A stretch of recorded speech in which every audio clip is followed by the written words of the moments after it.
your calculations of the load being 155 amps and the 1/0 wire having an ampacity of 150 amps before derating are correct. You have also correctly identified the need to consider derating factors for the wire that runs on the roof. Table 310.16 of the National Electrical Code, or NEC, provides derating factors for different conductor installations. For a wire running on the roof, the derating factor for a temperature of 120 degrees Fahrenheit is 0.75. This means that the ampacity of the 1/0 wire would be reduced to 150 amps multiplied by 0.75, which equals 112.5 amps. The heat strips, however, will not be operating when the ambient temperature on the roof is 120 degrees Fahrenheit.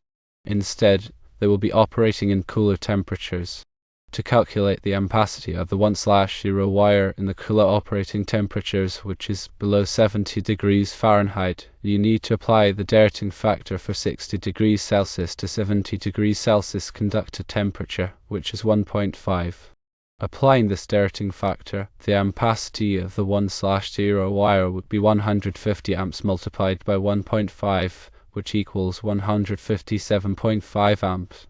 Based on the derating factors for the roof installation and the operating temperatures of the heat strips, the 1/0 wire is not sufficient to safely carry the load of 155 amps. It is recommended that you should install a 3/0 wire to feed the heater. This wire has an ampacity of 200 amps before derating and would be sufficient to handle the load even with the derating factors applied. If the 3/0 wire is not available, you may consider a few alternatives.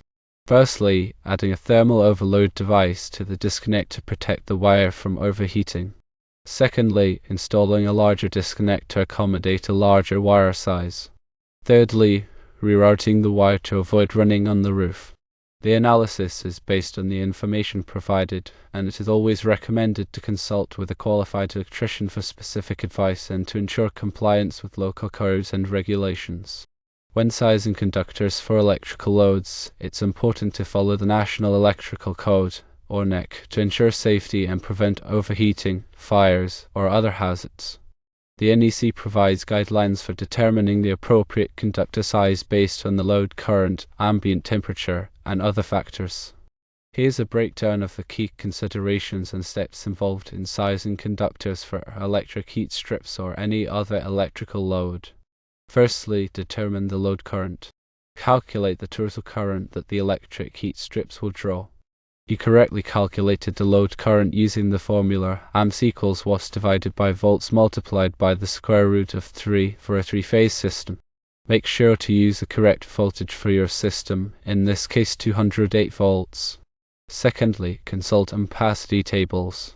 The NEC provides ampacity tables, such as Table 310.16, which list the allowable ampacities for different conductor sizes and insulation types.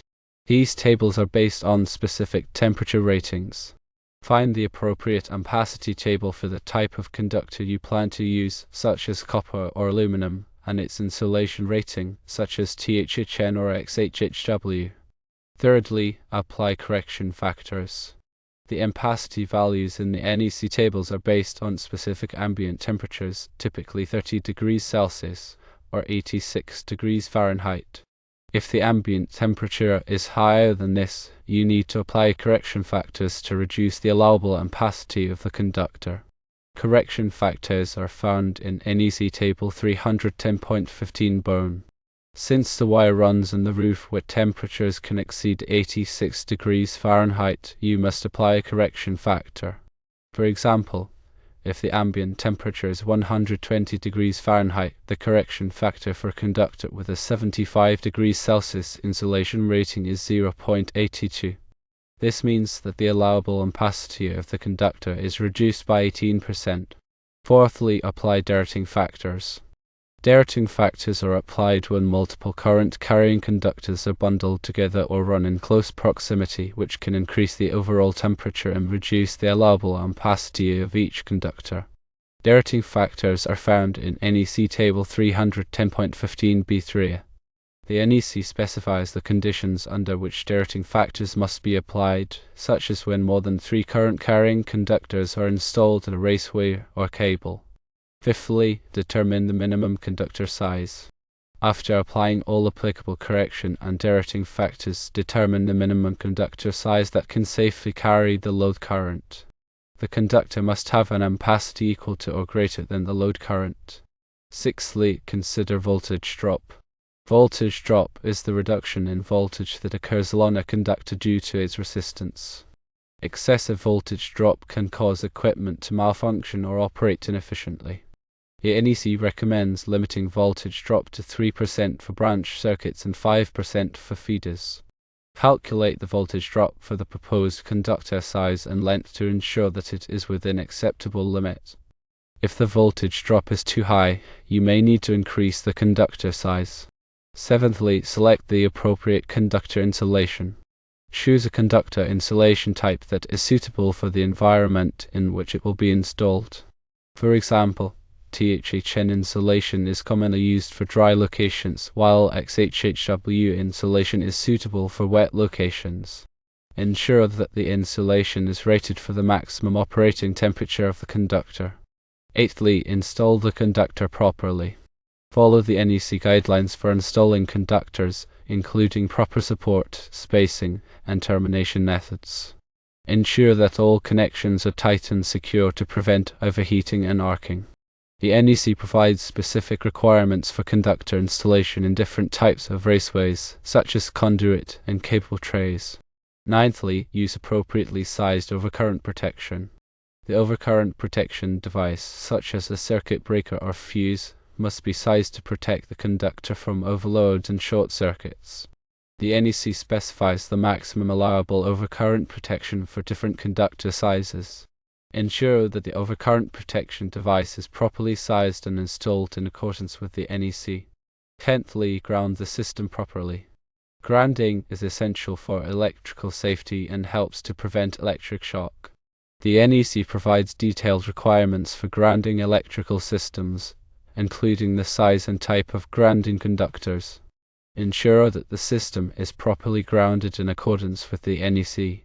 In summary, sizing conductors involves several steps, including determining the load current, consulting ampacity tables, applying correction and derating factors, considering voltage drop, selecting the appropriate conductor insulation, installing the conductor properly, using appropriately sized overcurrent protection, and grounding the system properly. By following these steps and consulting the NEC, you can ensure that conductors are sized correctly for electric heat strips and other electrical loads, promoting safety and reliability. In your specific scenario, you've already calculated the load current and identified the need for derating due to the roof installation. The key is to accurately determine the ambient temperature conditions on the roof and apply the appropriate correction factors from NEC Table 310.15 born. Even if the heat strips only operate when the ambient temperature is below 70 degrees Fahrenheit, you should still consider the highest possible ambient temperature that the conductors may be exposed to when the system is not operating. This is because the conductors are continuously exposed to the ambient temperature, regardless of whether the heat strips are on or off. Additionally, it's important to consider any potential future changes to the system or the environment. For example, if the roof is later modified in a way that increases the ambient temperature around the conductors, the original conductor size may no longer be adequate.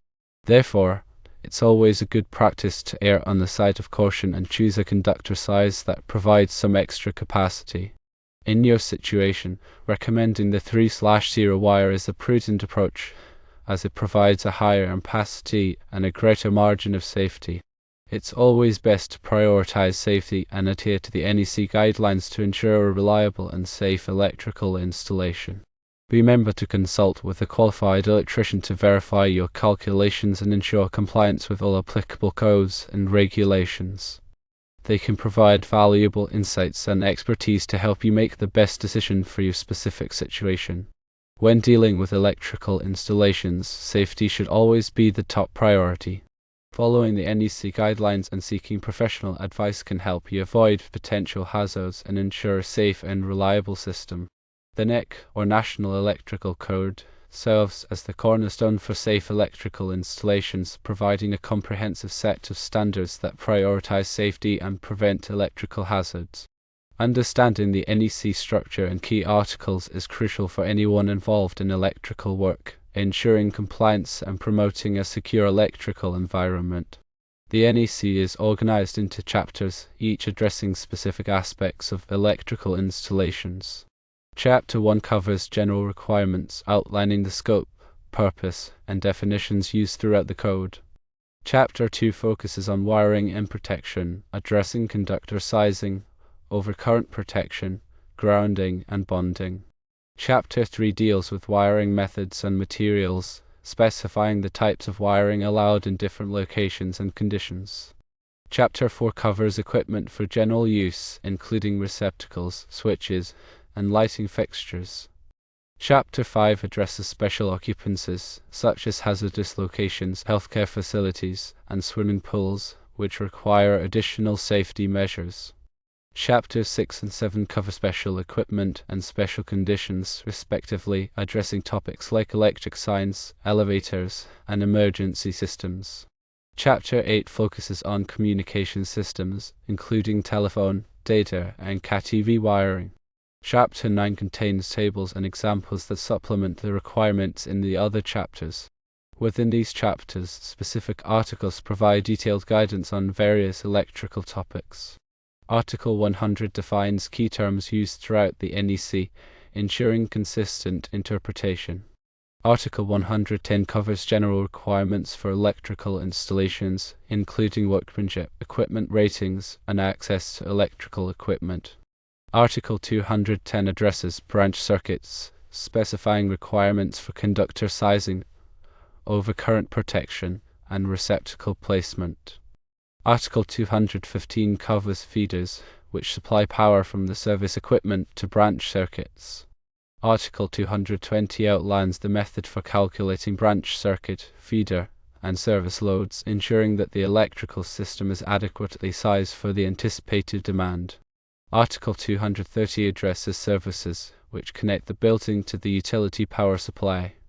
Article 250 focuses on grounding and bonding, providing requirements for grounding electrodes, grounding conductors, and bonding of metal parts. Article 300 covers general wiring methods, specifying requirements for raceways, cables, and other wiring systems. Article 310 addresses conductors for general wiring, including ampacity, insulation types, and derating factors. Article 400 covers flexible cords and cables, specifying allowable uses and limitations.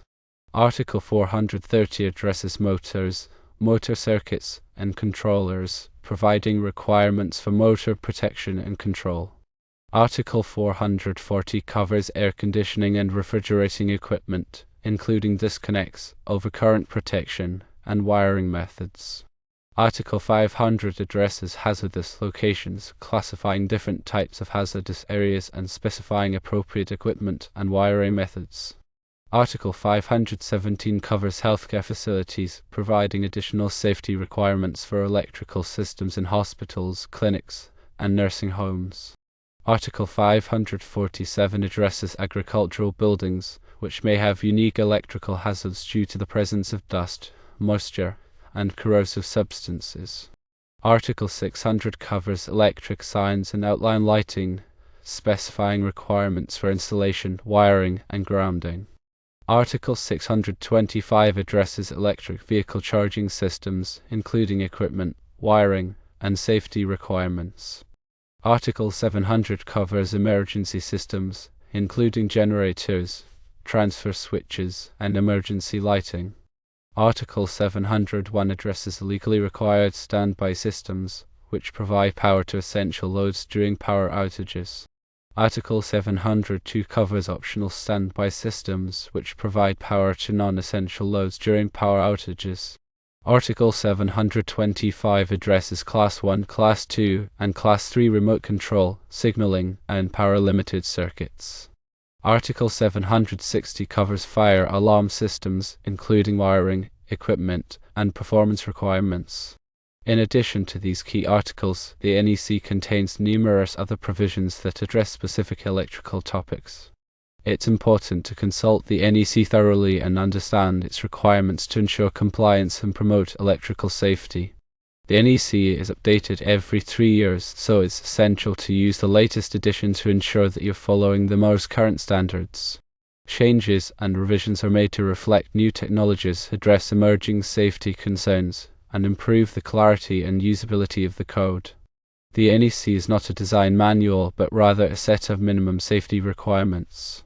It's the responsibility of qualified electrical professionals to design electrical systems that meet the specific needs of the installation while complying with the NEC. Many jurisdictions adopt the NEC into law, making it a legal requirement to comply with its provisions. Failure to comply with the NEC can result in fines, penalties, and even criminal charges. The NEC is a valuable resource for anyone involved in electrical work, providing a comprehensive set of standards for safe electrical installations. By understanding the NEC structure, key articles, and updates, you can ensure compliance, promote electrical safety, and protect people and property from electrical hazards. Always consult with a qualified electrical professional for specific guidance and to ensure that your electrical work meets all applicable codes and regulations. They can provide valuable insights and expertise to help you make informed decisions and ensure a safe and reliable electrical system. The NEC is a complex and detailed document, and it's important to take the time to study it thoroughly. There are many resources available to help you understand the NEC, including training courses, workshops, and online forums. By investing in your knowledge and skills, you can become a more competent and confident electrical professional. Remember, electrical safety is everyone's responsibility. By following the NEC and promoting safe electrical practices, you can help to prevent electrical accidents and save lives.